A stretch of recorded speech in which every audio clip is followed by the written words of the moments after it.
the Kandla oil terminal became redundant. Similarly, the JNPT, the bulk terminal became redundant because the bulk cargo went elsewhere.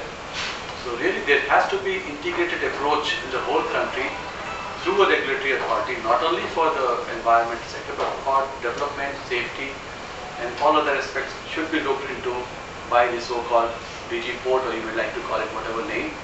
But there should be authority who should really integrate the whole sector altogether. And the last point I would like to make is that while the environmentalists should have a voice and they should say no, but they should also have a stake. Somehow we should build a stake for them.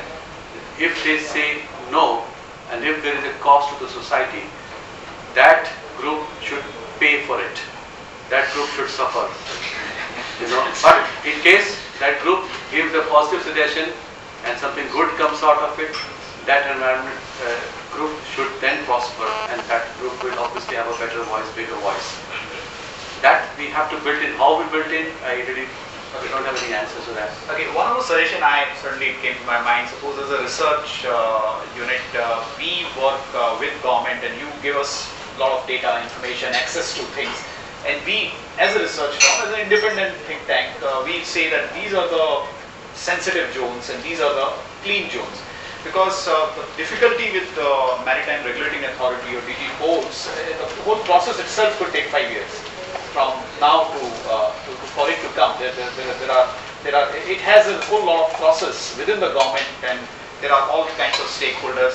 So can this solution be driven more by knowledge rather than by regulation? If people are knowledgeable that these are places where they may not be able to develop large maritime infrastructure, they wouldn't go there. And that's like somebody in independent think tank is talking about it. Of course, they may try their thing, but do you think that kind of process could be faster at a bottoms up from the community itself? It comes up rather than trying to impose it from the government, which may itself lack sufficient data and information about it. Yes, please. No, I can't answer that. Simplistic solutions we think are possible in our country. We are living in a fool's paradise. We have seen this for 40 years. Again, I have seen it for 40 years. So, in my opinion, the best thing is to have a win-win situation where all parties will benefit. Then there is some chance that it will move. Similarly, another point I keep saying is that the person who is sitting in the chair has to be convinced. Like today, for instance, here, there is nobody from the ministry or a port working in government, right? So we can keep saying what we like. The ministry will keep doing what they want.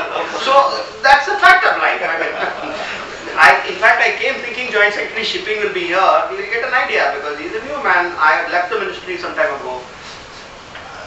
Now, they are busy, I understand that. But then what happens? Then there is no match, there is no marriage. You don't understand what they are doing and they don't understand. So now if you put all these ideas together, win-win, etc., I'll come back to mangroves if you don't mind. See, it is extremely important. When I was Secretary of Urban Development in the year 1993-94 in Maharashtra, I said, if I have any mangroves, I'll put it into CRZ 1. Then the question arose, if there is one mangrove also, so we said no, at least some 10 square meters of mangrove if they are there, I'll put it. It is my offer. No NGO came to me at that point of time saying it. But whatever I said they recorded, then later it became a big law. That is okay, that's okay by me. The point I want to make is mangroves are important. We all understand that. Every time I travel by the Mitti River and see the mangrove, I feel extremely happy. Or when I go to Vashi and see on the right side the strength of mangroves, I'm very proud that in a city we are. But because of mangrove, if you say you cannot develop your 40 acres in Kanjurmarg because there are some mangroves, then I feel something is wrong.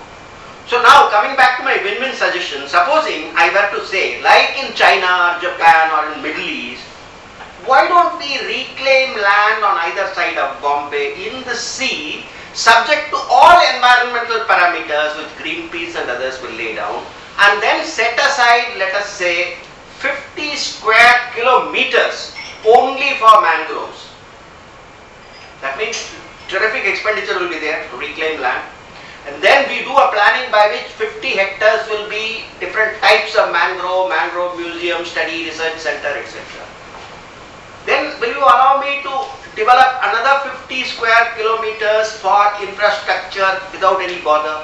So 50 and 50, 100 square kilometers subject to an environmental parameter. I reclaim in the sea. If China can build a port 36 kilometers into the sea, if Japan can have an airport on completely reclaimed island, and Middle East every day comes up with Palm Island or World or Jumeirah or whatever other names are there, and our own fellows, Indians, are doing the dredging there and planning for it, why can't we have a win-win situation around Bombay? You also reclaim 100 square kilometer. Yeah, it will cost $1 million, but don't worry about it. There are people to do it.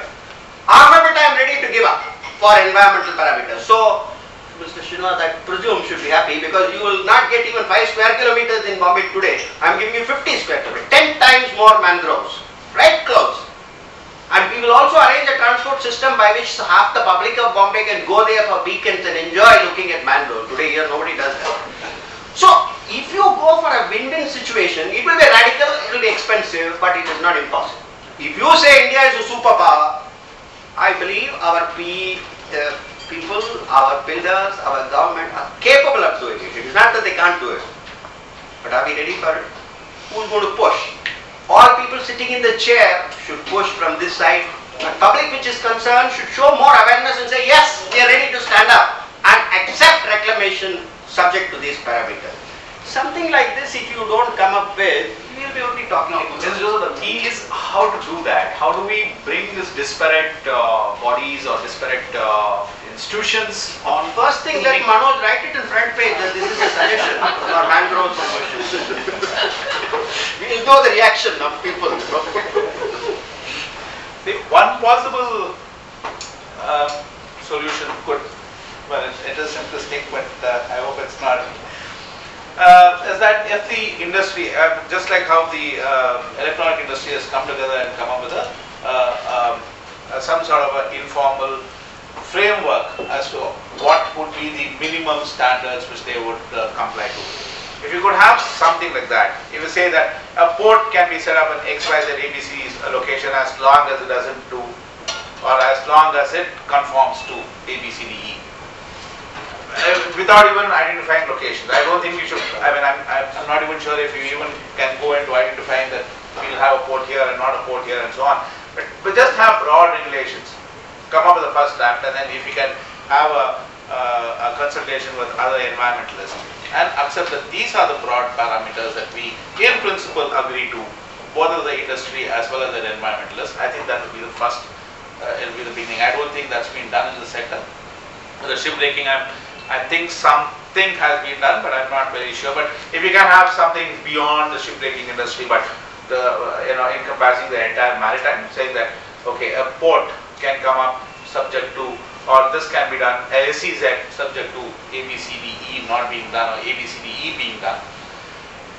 Well, that could be the first. And in fact, I had extensive discussions with Mr. Gupta on some of these matters. He was mentioning, having a maritime portal or a sort of a coastal portal for all over India, and where many of these things, information, all that can be kept there, and in terms of the regulations, and it can be driven or operated by organization like INSA or IPA, the whole thing, where there is a large information about what it should be, can be, and that information itself could be facilitating the development process in the absence of any or immediate thing of either a regulating body or a authority which is there, because information and knowledge itself is empowering. When people know that it cannot be done, that can be there, and that's what Mr. Gupta suggested. For instance, just a quick point. For instance, sometimes there is that miscommunication that environmentalists don't want any mangroves to be destroyed. Sometimes it's not that mangroves to be destroyed, but a mangrove in a particular area because of certain scientific reasons.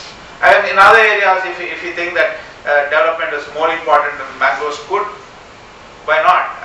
It's not that, but in certain areas, because of the contours of the geography and the thing, in certain areas it's best to have mangroves. just to give you that